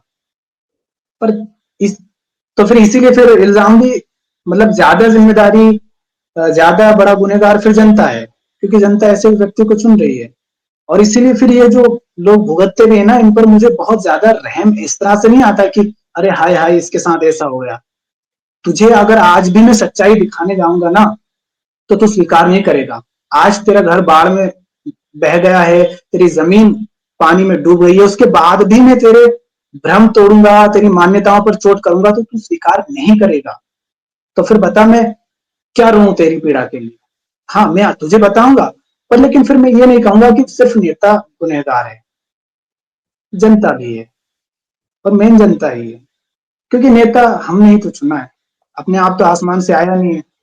वही अमीरों की वो फैन फॉलोइंग करना, ये भी बहुत इसी से आता है कि जैसे इलॉन मस्क है फॉर एग्जांपल, तो अब वो अच्छे बुरे उस टॉपिक पे नहीं जाते हैं, वो जैसे भी हैं, लेकिन जस्ट बिकॉज वो अमीर हैं और स्पेस की बात कर रहे हैं और बहुत पैसा इन्वॉल्व हो रहा है, और स्पेस तो मतलब सुन के लोगों को लग रहा है पता नहीं क्या ही हो जा रहा है, स्पेस को कोई एक्सप्लोर कर रहा है, तो इसीलिए लोग इतने फैन बन जाते हैं कि उसकी छोटी छोटी बातों को भी फिर एक्सेप्ट कर लेते हैं। अगर वो गलती भी कर रहा है, पॉपुलेशन के लिए बोल रहा है कि नहीं ज्यादा बच्चे पैदा करो, तो भी लोग मुंह खोल के इतना हिम्मत नहीं दिखाते कि बोल सके कि भाई तू गलत बोल रहा है। क्यों? क्योंकि उनको लगता है नहीं ये तो अमीर है, तो ये तो सही बोल रहा होगा। अरे अमीरी का सही होने से कहाँ से रिलेशन हो गया भाई? जो क्रांति हुई है इतनी, चलो यूएस की ले लेते हैं, इंडिया की छोड़ दो, अब्राहम लिंकन वगैरह जो थे, जो अच्छे लोग थे वहां यूएस के, वो क्या इसीलिए फेमस थे कि लोग उनको इसलिए मानते थे क्या कि वो अमीर थे? या सोक्रेटिस, सुकरात जो थे ग्रीस साइड में, क्या अमीर थे सुकरात इसलिए लोग उनको मानते हैं? तो ये क्या पैमाना हो गया कि भाई इलॉन मस्क है या ऐसा कोई है जो बहुत अमीर है, या मार्क जुकरबर्ग है बहुत अमीर है, तो उनकी हर बात सही होगी। अमीरी अलग बात है, उनको बिजनेस में अपनापो ना, सही गलत में क्यों नाप रहे हो? देखो, ये सारी बात ना एक भीतर की ना हीनता से आती है। आपने ऐसा देखा होगा कि कोई इंसान अंग्रेजी बोल रहा है ना, और कोई इंसान हिंदी में बात कर रहा है बिल्कुल सरल सहज होकर के। तो जो अंग्रेजी में बोल रहा है ना, भले ही वो 2 दर्जे का आदमी है, कुछ नहीं आता उसको, बस बचपन से अंग्रेजी सुनी है, वही पढ़ी है, तो उसको अंग्रेजी में बात करना आता है। मगर जो अशिक्षित अंधविश्वासी व्यक्ति है, खासकर जो भारत के लोग हैं, ये उस व्यक्ति को श्रेष्ठ समझ लेंगे, ज्यादा पढ़ा लिखा समझ लेंगे, भले ही वो अंग्रेजी में गालियां दे रहा होगा, बस चेहरे के भाव वैसे नहीं दर्शा रहा है। क्यों? क्योंकि इन लोगों को ना इन्होंने खूब लूटा है, खूब पीटा है, इनके मालिक रहे हैं, तो इनके भीतर एक हीन भावना बैठ गई है कि ये जो अंग्रेजी वाला है ना, और ये फलानी तरह के कपड़े पहनता है, ये तो श्रेष्ठ ही होते हैं। और चूंकि ये इन्होंने हम पर राज किया है, मतलब इनके पास तोपे थी, तो मतलब ये शायद ज्यादा वैज्ञानिक भी है भी, हमारे देश से ज्यादा विज्ञान का सम्मान उधर हो रहा है, और इनके पास पैसा भी है। तो वहां से हीन भावना आ रही है कि जिसके पास पैसा है वो अमीर है ना, जो अंग्रेजी बोल रहा है वो पढ़ा लिखा है, ज्यादा समझदार है। अरे, समझदारी का किसी भाषा से या पैसों से संबंध नहीं होता। और तुम भारतीय अगर हो, भारत देश में अध्यात्म का बोलबाला रहा है, यहाँ संत हुए, ऋषि हुए, बुद्ध हुए, महावीर हुए, कबीर साहब हुए, उनसे पूछने जाओगे ना, तो अमीरी वो नहीं होती है पैसों वाली। असली अमीरी होती है कि भीतर तुम मौज में हो कि नहीं। होगा एलन मस्क और तुम्हें आया है खरीदने, तुमसे कह रहा है कि मैं तुझे अरबों रुपए दूंगा, बस तू मेरी फलानी बीफ की कंपनी उसका सीईओ बन जा। और कबीर कहेंगे कि भाई तू अपनी अमीरी अपने पास रख, तू प्रेम की बात करता, हमसे कहता कि भैया आप की बातें लोगों तक पहुंचे ताकि लोग प्रेमपूर्ण बने, तो हम तेरी गुलामी तक कर लेते। लेकिन तू हमसे कह रहा है हिंसा में हमारे सहयोगी हो जाओ, तो हमें ऐसी अमीरी नहीं चाहिए। उनकी अमीरी अलग होती है, जहां आप, आपके सामने ये जो रईस है ना, इनको भी आप मिट्टी के समान देख पाते हो। क्या है, तुम कहते हो सोना और हीरा, उसकी उपयोगिता है, दुनिया दुनिया के बाजार में उपयोगिता है, पर नहीं तो वो चीज है क्या, वो मिट्टी से ही तो आ रही है ना, कोयले से ही तो आ रही है ना। तुम हो एक भरे रेगिस्तान में, तुम्हारे पास कोई साधन नहीं है, तुम प्यासे हो, दूर दूर तक पानी नहीं है, 4 दिन से भूखे हो, और अभी अगर 1 घंटे तक पानी नहीं मिला तो मर जाओगे। लेकिन तुम्हारे पास ढेर लगा है सोने चांदी हीरे मोती का और पैसों का, खा लो पी लो, उससे बुझा लो प्यास। बुझा पाओगे क्या? नहीं बुझा पाओगे। तो तुम्हारी अमीरी वहां काम नहीं आएगी। तो उसी तरह से आपके पास बहुत पैसा है, आपने बहुत इतनी सुख सुविधाएं इकट्ठी कर ली है कि आप दिन में थकते ही नहीं, आपका शरीर बहुत संघर्ष ही नहीं करता। क्योंकि गरीब की समस्या तो ये है ना, जो अपने आप को गरीब मानता है, अरे बहुत मेहनत करनी पड़ती है, देखो शरीर टूट जाता है, थक जाता है ना। तो ठीक है, जिसको तुम अमीर कह रहे हो, बेचारे को कोई मेहनत नहीं करनी पड़ती। अब नींद के लिए भी उसको दवाई लेनी पड़ती है, नींद नहीं आती है तो परेशान रहता है, तनाव में रहता है। तुम बताओ उसकी रहीसी किस काम की। और ऐसे बहुत लोग हैं जिनको नींद नहीं आती, उनके पास किसी चीज की कमी नहीं है मगर नींद तक नहीं आती, दवाइयां लेते हैं, ड्रग्स लेते हैं, परेशान तो होते हैं। मतलब पैसा कैसे अल्टीमेट चीज हो सकती है, ये लोगों को बहुत ऐसा लगता है कि ये तो कॉमन सेंस है ना, ऐसा होना ही चाहिए। पर मुझे ये बात समझ नहीं आती कि कैसे होना चाहिए। पैसा इंसान ने बनाया है, हम ही ने पैसा बनाया है कि पेपर जैसी चीज होगी, उसे हम एक्सचेंज करेंगे। तो जो चीज तुमने ही बनाई है उसको तुम सबसे ऊपर वाला पैमाना कैसे रख सकते हो कि ये सबसे वो तो ऊंची तुमसे चीज आई है? है, वो तो तुमसे आई हाँ। है। इसी से पता चल रहा है कि वो छवि आपके भीतर से आ रही है और उसी को पूज रहे हो। और उससे आगे की बात है कि तुम उससे मतलब कामनाएं भी कर रहे हो कि वो तुम्हारी कामनाएं पूरी कर दे। गजब, वो तुम्हारी विचार से आ रहा है, वो कैसे कामनाएं पूरी करेगा। इसी तरह से जिसको तुम अमीरी कह रहे हो, वो पैसों के आधार पर तोल रहे हो, पैसा खुद तुमसे बना है। उसी बिल्कुल। तरह से आपके पास चूंकि पैसों की कमी है और आपको ये लगता है कि पैसा ही सबसे बड़ी चीज है, पैसे से ही जीवन की हर समस्या का अंत हो जाएगा, उसी से चैन मिलेगा, आप ऐसा मानते हो। इसीलिए फिर जिसके पास बहुत सारा पैसा होता है उसको तुम सम्मान देने लग जाते हो, मगर तुम ये नहीं पूछते कि भाई तू पैसे लाया कहां से, तू पैसे तूने एकत्रित कैसे किए। हमारे पास झुग्गी झोपड़ी है, तेरे पास हमसे कई गुना हम्म। बड़ा महल है। ये इंसान ऐसा नहीं पूछता कि कहीं ऐसा तो नहीं कि तूने हमारे हिस्से का अपने पास भर के रख लिया है। अब इसमें थोड़ी अक्ल होती तो ये कहता कि भैया तू भी इंसान मैं भी इंसान, फिर हमारे पास इतना कम क्यों है। इसी को लूट करके वो अमीर बना है और ये उसी को पूज रहा है। मतलब गजब की माया, इसको माया कहते हैं। और तुम्हारा ये जो इतना पैसा है वो काम ही नहीं आ रहा है। अगर तुम सही में बहुत अमीर हो, इंटेलिजेंट हो, इंटेलेक्चुअल हो, जैसे तुमको लोग बोलते हैं, तुम्हारे फैन है लोग कि तुम्हारे पास इतने पैसे हैं ये वो, तो पृथ्वी को बचाने के लिए वो यूज में क्यों नहीं आ रहे हैं? वो मार्स को बचाने के लिए क्यों जा रहे हैं? मतलब तुम्हारे में इतना दिमाग भी नहीं कि तुम पृथ्वी को बचा सको। और तुम क्योंकि तुम पृथ्वी को बचा नहीं पाए तो तुम एक्सक्यूज दे रहे हो कि अब मैं मार्स को बचा के दिखाऊंगा। अरे तुम में दिमाग होता तो तुम पृथ्वी को बचा के दिखाते, वैसी टेक्नोलॉजी बनाते ना। पर तुम्हारी, मैं कहूँ तो तुम्हारी औकात नहीं कि तुम पृथ्वी को बचा सको, और खुद को तुम इंटेलिजेंट कह रहे हो। या तो फिर ऐसी तकनीक जो है उसको निजात करो कि पृथ्वी बच सके, या तो खुद को इंटेलिजेंट मत कहो। ये बर्बाद हमने ही किया है। अगर हमें पृथ्वी की इतनी फिक्र होती तो ना तो हम इस तरह की बातें करते कि खूब बच्चे पैदा करो। अब ये बात अगर हम कर रहे हैं तो इसका मतलब है कि गुनहगार हम खुद ही हैं।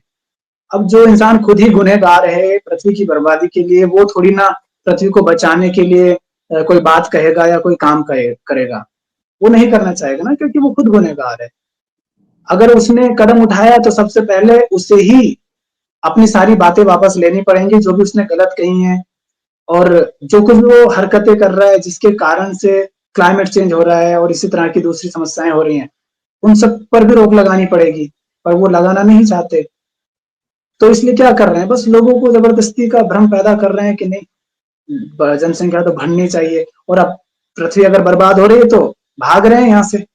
ये मूवी बनाते हैं यूएस वाले हॉलीवुड में, एवेंजर्स, कि पृथ्वी की रक्षा कर रहे हैं हम एवेंजर्स। भाई तुम हमारी जो पृथ्वी बर्बाद हो रही है उसकी रक्षा करो, रियल एवेंजर्स बनाओ ना। ये फिक्शनल एवेंजर्स बना के क्या दिखाना चाह रहे हो लोगों को? वहां पे भी एवेंजर्स क्यों पसंद है लोगों को? क्योंकि उनको एक फीलिंग आती है देख के कि देखो हम पृथ्वी की रक्षा कर रहे हैं, हम जो है स्ट्रांग कोई है। है, कोई तो हीरो है बाहर हाँ वाला। हाँ, तो सच में करो ना उस चीज को। यहाँ पे फिर आप क्लाइमेट को बिल्कुल डिनाई कर दे रहे हो, नहीं ऐसा तो कुछ हो ही नहीं रहा है। तो फिर तुम्हारा एवेंजर्स गया तेल लेने, तुम मूवी दिखा रहे हो पर रियल जो पृथ्वी है उसको बचाने के लिए तुम कुछ नहीं कर रहे। उसको तो हम बर्बाद कर रहे हैं ना। देखो सारी बात यह है कि ऐसी फिल्म बना करके ना ये लोग क्या करते हैं, जब भीतर की थोड़ी गिल्ट भी होती है ना कि गुनहगार तो हमें, बर्बाद तो हमने किया, पर हम ऐसी फिल्म बना दे ताकि लोगों की नजरों में हम तो हीरो बन जाएं, और फिर जो पैसा आएगा ना उससे कहीं पर कुछ डोनेशन कर देंगे। अब एक व्यक्ति है जो साल भर में 2 लाख रुपए कमाता है, और एक रईस है जिसने 200 करोड़ का डोनेशन कर दिया। तो ये जो 2 लाख कमाता है ना साल भर में, इसके लिए वो 200 करोड़ का डोनेशन करने वाला या 2 लाख का या 2 करोड़ का डोनेशन करने वाला बहुत महान हो जाएगा। समझ रहे हो? तो पहले तो वो ऐसी फिल्म बनाएंगे जिससे कि ये बड़े प्रसिद्ध हो जाएंगे, लोगों की नजरों में बड़े ये प्रेमी कहलाएंगे, समझदार कहलाएंगे, और जो धन दौलत आएगी उसी से कुछ डोनेशन कर देंगे। ऐसे बाबाओं के पास चले जाएंगे जिनको ये जनता पूजती है, तो वो लोग महान बन जाएंगे। हकीकत में वो बर्बाद कर रहे हैं। पता है हम गाय को माता क्यों कहते हैं? हमारे देश में गाय को माता क्यों कहा जाता है? क्योंकि हम उसका बहुत शोषण करते हैं। स्त्रियों का सम्मान की बात क्यों होती है? क्योंकि हम उसको खूब बर्बाद करते हैं। पृथ्वी को माता क्यों कहते हैं? क्योंकि पृथ्वी की हम बैंड बजाते हैं। प्रकृति को पूजने की हम बात क्यों करते हैं? क्योंकि हम सारे जंगल काट डालते हैं, नदियां गंदी कर देते हैं, पहाड़ खोद डालते हैं। तो जिस चीज को हम बर्बाद करते हैं, जिसका हम शोषण करते हैं, जिसको नष्ट करते हैं, जिस पर हिंसा करते हैं, हम उसको महान घोषित करने पर तुले रहते हैं। हम उसको खूब सजाते हैं। तो ये जो फिल्में हैं जिनमें खूब ऐसा दिखाया जाता है कि वो बहुत बढ़िया मतलब प्रकृति की सेवा कर रहा है, लोगों की मदद कर रहा है, वो बनाई ही उन लोगों के द्वारा जाती है जो कहीं ना कहीं जानते हैं कि हम सब इसको बर्बाद करने के लिए जिम्मेदार हैं। तो वही ग्लानी, गिल्ट, उसको निकालने के लिए ये फिल्में आती है, क्योंकि शुरुआत उनकी भीतर, आपके भीतर के केंद्र से होगी। कोई अभिनेता ऐसी फिल्म में अभिनय नहीं करेगा जो उसको स्वीकार नहीं है, जो वो समझता है कि नहीं मैं इस क्षेत्र का नहीं कहलाना चाहूंगा। ठीक इस तरह का व्यक्तित्व मैं अपना नहीं चाहूंगा, मैं विलन नहीं बनना चाहूंगा, मैं हीरो बनना चाहूंगा। ठीक तो वो क्या रोल प्ले कर रहा है, मतलब क्या अभिनय कर रहा है, कैसे फिल्म में काम कर रहा है, इससे पता चल रहा है कि वो लोगों को अपनी किस तरह की छवि देना चाह रहा है। और व्यक्ति अपनी जिस तरह की छवि लोगों को देना चाह रहा है उसके पीछे कोई ना कोई बात रहती है। देखो इंसान बहुत सारे बच्चे पैदा कर रहे हैं ना, तो उसके पीछे भी उसका वो जो भीतरी अपूर्णता है ना, वही है। वो बस चाहता है कि किसी तरह से मैं बना रहूं, बचा रहूं। पृथ्वी से मार्स पर भी जाना है तो क्यों जाना है? क्योंकि पृथ्वी को बर्बाद करके भी मुझे चैन नहीं मिला, शायद मंगल पे जाकर के चैन मिल जाए। जैसे एक आम व्यक्ति होता है, गांव का है तो वो सोचता है शहर जाकर के सुकून मिल जाएगा, और शहर वाला सोचता है फलाने राज्य चला जाऊं शायद उससे सुकून मिल जाए, और जिसको राज्य में नहीं मिलता वो कहता है अमेरिका चला जाऊंगा शायद सुकून मिल जाएगा। मैं कह रहा हूं भाई, जब तक तुम वही हो जो तुम अपने आप को मान करके बैठे हो, जब तक तुम्हारी मान्यताएं वही हैं जो आज तक रही हैं, जिनके कारण ही तुम परेशान हो, जब तक वही सब है भीतर से तुम वैसे ही हो, हिंसक, लालची, महत्वाकांक्षी, स्वार्थी, अपने स्वार्थ के लिए पूरी प्रकृति को बर्बाद करने वाले, और ये मानने वाले कि इसी जगत में ये चीजें हासिल करके, पैसा हासिल करके, सत्ता हासिल करके चैन मिल जाएगा। जब तक ये मान्यताएं हैं, इनको लेकर के अगर तुम मार्स पर भी पहुंच गए ना तो भी चैन नहीं मिलेगा। तो कुछ नहीं है, तुम इतने बेचैन हो भीतर से कि कहीं भी चैन नहीं मिल रहा है। तो कभी यहाँ घुसते हो, कभी वहां घुसते हो, कभी वहां घुसते हो। जो आपको ये आपको देख भोगना चाहता है ना, जो आपको भोगना चाहता है, जो आपको उपयोग करना चाहता है, वो कभी भी ये नहीं चाहेगा कि आपके भीतर आजादी के प्रति प्रेम जगे, आप में प्रेम हो, आप में करुणा हो। वो नहीं चाहेगा, वो बस आपका यूज करना चाहेगा, तो आपसे प्रेम नहीं कर सकता। क्योंकि जिस चीज को मुझे भोगना है उसकी पीड़ा की मैं परवाह थोड़ी ना करूंगा। नहीं, वो भोग भी नहीं पाएगा अच्छे से। जिसमें प्रेम नहीं है तो उसका भोग भी फिर वैसा ही होगा। वो जैसे तो अष्टावक्र ऋषि का है ना, अष्टावक्र ऋषि का एक श्लोक है अष्टावक्र गीता में, कि जो योगी होता है वो भोग, महान भोगों में भी रत होता है और नहीं तो वो किसी पर्वत की गुफा में जाके बैठ भी सकता है शांति से, उसको कुछ नहीं चाहिए। तो दोनों ही चीजें, तो जो खुद को समझते हैं ना, जो आधा अधूरा भोग करते हैं, उनको उनको योगी का महाभोग भी नहीं पता होता है। तो वो दोनों देखो तरफ से जाते हैं, ना माया मिली ना राम। वो जो भोग रहता है ना, जिससे कोई भी चीज आप खा रहे हो, उसका आपको वो जैसी है, जो मतलब उसका रस है, जो उसका आनंद है, उसमें भी आनंद है, पर वो आपको तभी मिलेगा जब आप उसको वैसे ही स्वीकार करो जैसी वो है ना। अगर आप उससे कोई कामना कर रहे हो तो इसका मतलब है अब उस कामना ने आपको अंधा कर दिया है। अब आपको वो चीज वैसी नहीं दिखेगी जैसी वो है। कोई चीज हो सकती है, एक स्त्री है या कोई खाने की चीज है, मैं उससे उम्मीदें तो कुछ भी कर सकता हूं ना। तो होता क्या है कि जो इंसान बहुत भोगी होता है ना, वो किसी चीज को भोगने भी जाता है तो उसकी उम्मीदें बहुत ज्यादा होती हैं। इस कारण से उस चीज की जो हकीकत होती है, जो उसमें वास्तव में होता है, रस होता है, जो उससे मिलने वाला आनंद होता है, वो उसको नहीं मिल पाता है। क्योंकि जब आपकी कामना ज्यादा होती है और मिलता कम है तो उससे फ्रस्ट्रेशन पैदा होता है। मतलब वही है कि अगर इंसान रियल अध्यात्म, स्पिरिचुअलिटी जो भी लोग बोलते हैं, रियल रिलीजन उसको समझेगा, तभी वो पृथ्वी को भी बचा पाएगा और खुद को भी बर्बाद होने से बचा पाएगा। अब चाहे वो एलॉन मस्क हो या नॉर्मल कोई इंसान हो। ये हमें कंक्लूडिंग नोट भी दे रहा है यहाँ पे कि अध्यात्म बस कोई श्लोक की बात नहीं है कि आप पढ़ लें और रट लें, नहीं, ये पूरे जीवन की बात है। ये आपको बेहतर बना सकती है, वही महान भोग भी दे सकती है और बिल्कुल गुफा में भी शांत करवा सकती है, पृथ्वी को भी बचा सकती है, बस आपको समझना पड़ेगा, जानना पड़ेगा। तो आप क्या सारी इसमें समस्या का कंक्लूडिंग नोट देना चाहेंगे?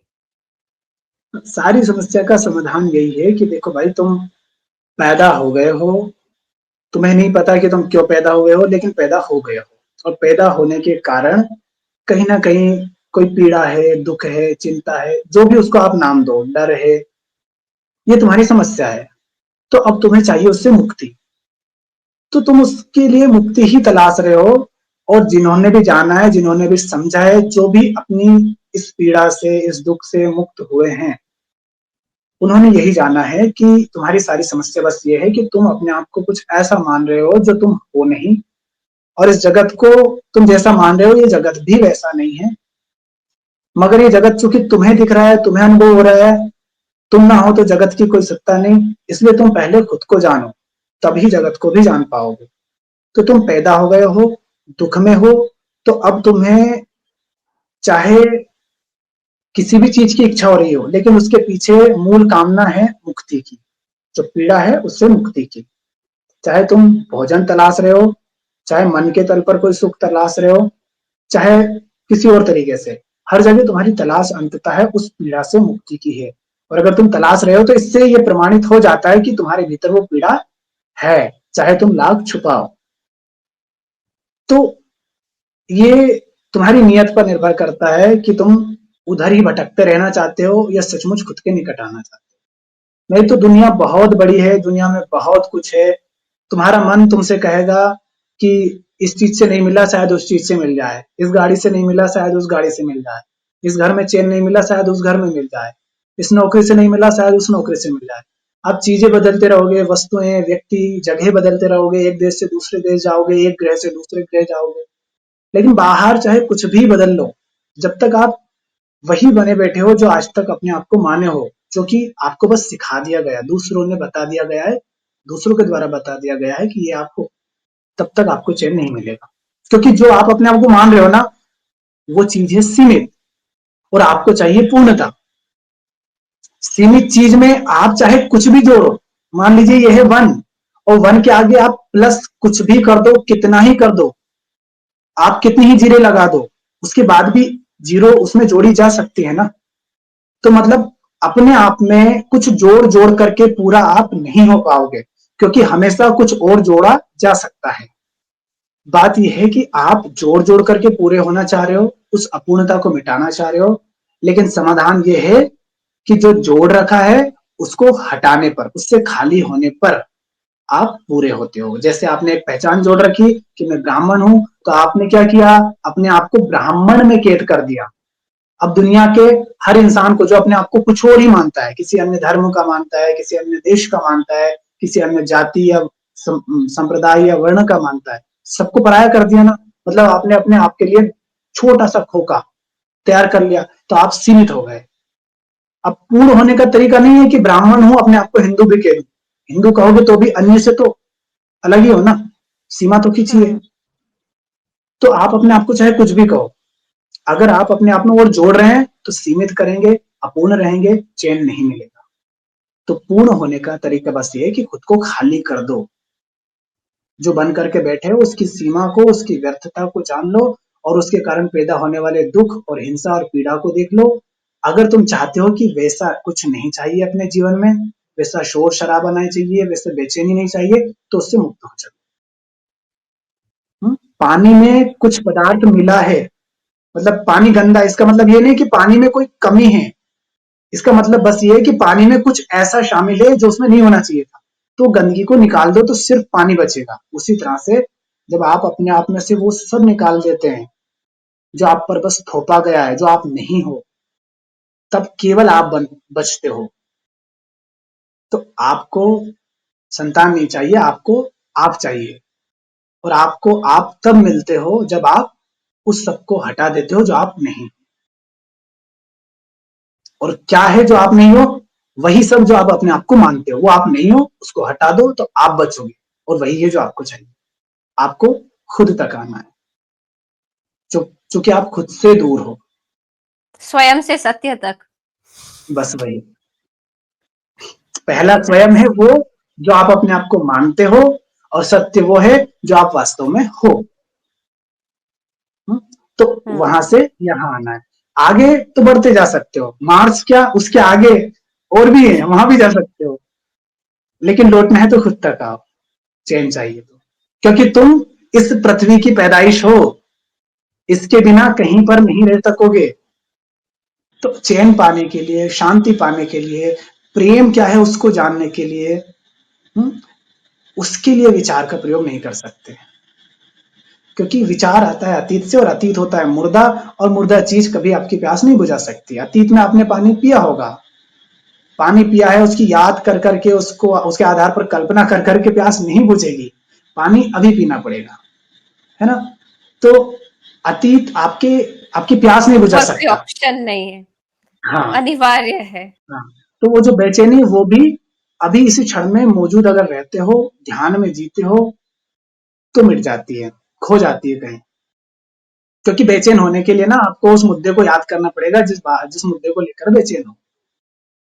जिस चीज को लेकर के डरते हो, वो चीज जब तक याद नहीं आएगी तब तक डरोगे नहीं। और याद आने के लिए विचार जरूरी है।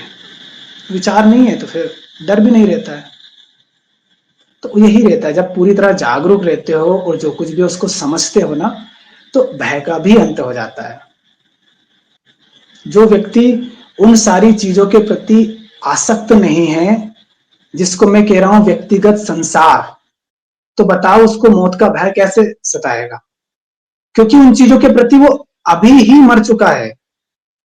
मैं लोगों से कहता हूं, मैंने ऐसा मतलब लिखा है कि आप अगर मानते हैं कि मैं 80 साल जीऊंगा, तो मैं कह रहा हूं ऐसा मान लो कि आप 25 साल तो जी चुके, तो अब मान लो कि आप 1 साल ही जिएंगे, तो उसके हिसाब से जीना शुरू करो। फिर थोड़ा इसको और कम करो कि यार मैं तो बस 1 महीने ही जीऊंगा, उसके बाद मेरी मृत्यु हो जाने वाली है ना। फिर उसको और छोटा करो, मेरे पास सिर्फ 1 दिन है, बताओ मैं कैसे जीऊंगा। और छोटा कर लो, मेरे पास सिर्फ 1 मिनट है, अब इस 1 मिनट में मैं किस बात की चिंता करूंगा, किस व्यक्ति से डरूंगा, किसकी परवाह करूंगा, क्या झूठ बोलूंगा, क्या चालाकियां चलूंगा, किसी को देख करके क्यों चेहरा बदल लूंगा, क्यों नकली चेहरा पहनूंगा, क्या पहनूंगा? 1 ही मिनट बचा है बस, उसके बाद सब अंत हो जाना है। इसको और छोटा कर दो, मेरे पास सिर्फ 1 सेकंड है, हर सेकंड में मरो। और जो व्यक्ति इस समय को जितना छोटा करता जाता है, क्योंकि मृत्यु का अर्थ है उस पूरे अतीत को जो आज तक संचित किया उसका अंत हो जाना है। तो क्यों ना मैं हर सेकंड उस अतीत से मुक्त होता चलूं, और हर सेकंड को छोड़ दो, फिर हर पल हर श्वास के साथ, इसी को ध्यान कहते थे। फिर वो ध्यान जो लगाते हैं ना नाक पर, मतलब श्वास पर, वो विधि इसीलिए होती है ताकि आप, क्योंकि श्वास सतत चल रही है, लगातार चल रही है, इस पर ध्यान देना है तो अभी देना होगा। आपको विचार करने की जरूरत नहीं है क्योंकि सांस तो चल रही है। तो होता क्या है उसमें कि वो जो विचार की उथल पुथल रहती है ना, वो शांत हो जाती है, क्योंकि अगर यहां ध्यान देना है तो विचार नहीं कर सकते किसी और मुद्दे के बारे में। तो जब आप यहाँ ध्यान देते हो तो उससे क्या होता है कि विचार नहीं चलते हैं, और विचार नहीं चलते हैं ना तो भविष्य की चिंता रहती है, ना कोई भय रहता है, ना अतीत की ग्लानि, ना पछतावा। तो मन शांत हो जाता है। आप एक तरह की गहरी शांति की अनुभूति करते हैं, है ना। उस मौन से कुछ पल के लिए गुजरते हैं तो फिर आपको लगता है कि कुछ तो है खास, और है खास है, लेकिन वो सिर्फ झलक है। आपको ये विधि है आपको ये बताने के लिए कि जिंदगी जो यहां से दिन रात रहती है ना तनाव से भरी हुई, उससे अलग कुछ हो सकती है। मतलब कुछ ऐसा है जिसका अस्तित्व है, जिसमें मौन है, ध्यान है, आनंद है, शांति है। मतलब कुछ एग्जिस्ट करता है ऐसा। तो आप मजबूर नहीं हो वैसी ही जिंदगी जीने के लिए। इसीलिए तीर्थ होते थे कि दुनिया से दूर चले जाओ। आज तो भीड़ है वहां पे, मगर पहले नहीं होती थी, ताकि ये दुनिया से पीछा छूटे, आसपास का माहौल प्राकृतिक हो, सहज हो, सरल हो, दुनिया का बाजार, भीड़, मुद्दे ना हो। और जब आपके आसपास का सब कुछ वातावरण बदलता है तो यहां से भी आप भूल जाते हो, क्योंकि मन के भीतर क्या चलेगा वो भी चीजों को देख देख करके या किसी व्यक्ति को देख करके डर जाते हो। अब वो व्यक्ति नहीं है तो डर पैदा नहीं होगा ना। तो जब बहुत दूर तीर्थ करने गए हो पहाड़ी पर या बहुत दूर जंगल में किसी मंदिर में, तो मंदिर बस तरीका है आपको उस शोरगुल से बाहर निकालने का, ताकि आपको ये एहसास हो सके, ताकि आप ये ध्यान दे सको कि यार जिंदगी तो ऐसी भी हो सकती है। और क्या होगा जब वापस आओगे ना घर, तो फिर से वो शोर शुरू हो जाएगा। वही खींचा तानी, कलह क्लेश, गाली गलौज, एक दूसरे को दोष देना, चिंता तनाव, वो सब शुरू हो जाएगा। तब आपको उसकी याद आएगी, तब आप और ज्यादा बेचैन होगे। अब आप में प्रेम होगा उससे, तो आप कहोगे रखो अपनी दुनिया अपने पास, मैं चली। तो वो विधि इसलिए होती है, ध्यान की विधियां भी उपयोगी होती है अगर आप उस झलक को समझ सके कि हाँ मुझे ये दिखाने की कोशिश की जा रही है। वो सब कुछ जो तुम्हें बेचैन करता है, अब उसकी व्यर्थता जान लो। अब मंदिर गए हो, तीर्थ गए हो और ध्यान में बैठे हो, क्या तब आपके पास दौलत है, क्या रिश्तेदार खड़े हैं, या बहुत सारी संतानें हैं? कुछ भी नहीं है ना। तब तो आपके पास कुछ नहीं है, और जब कुछ नहीं है, पूरे खाली हो, तभी वो मौन मिलता है। लेकिन उस क्षण में तो आपके पास कुछ नहीं है, ना नाम है, ना पहचान है, ना आपको तो अपने होने का भी एहसास नहीं है। आप खुद से भी मुक्त हो गए हो। वस्तु, व्यक्ति, रिश्तेदार, धन संपत्ति, पहचान, सबसे तो हो गए, खुद से भी हो गए, लेकिन उसमें आपको आनंद है। आनंद का संबंध कुछ हासिल करने से नहीं है, जो कुछ भी व्यर्थ पकड़ रखा है उससे मुक्त हो जाने से है, उससे खाली हो जाने से। वो आपको हम्म। चाहिए, और उससे अगर आपको प्रेम नहीं है तो हम आपसे जबरदस्ती प्रेम नहीं करवा सकते। प्रेम में जोर जबरदस्ती नहीं चलती है ना। तो उसके प्रति आप में प्रेम है तो ही आप फिर उस ओर बढ़ेंगे। प्रेम तो वही है, हो जाता है, या तो जिंदगी बन जाएगी या तो नहीं बनेगी। कोई नहीं कर सकता जबरदस्ती, कोई नहीं कर सकता। हम्म। ठीक है। थैंक यू वेरी मच, और आपका समय नहीं लेना चाहूंगी मैं, आप आराम कीजिए, अब जाइए, बहुत आपने मुझे अपना समय दे दिया। Thank you very much. I hope कि आगे भी कभी मौका मिलेगा तो आप जरूर बात करेंगे, चैनल में आएंगे मेरे। ठीक है। Thank you.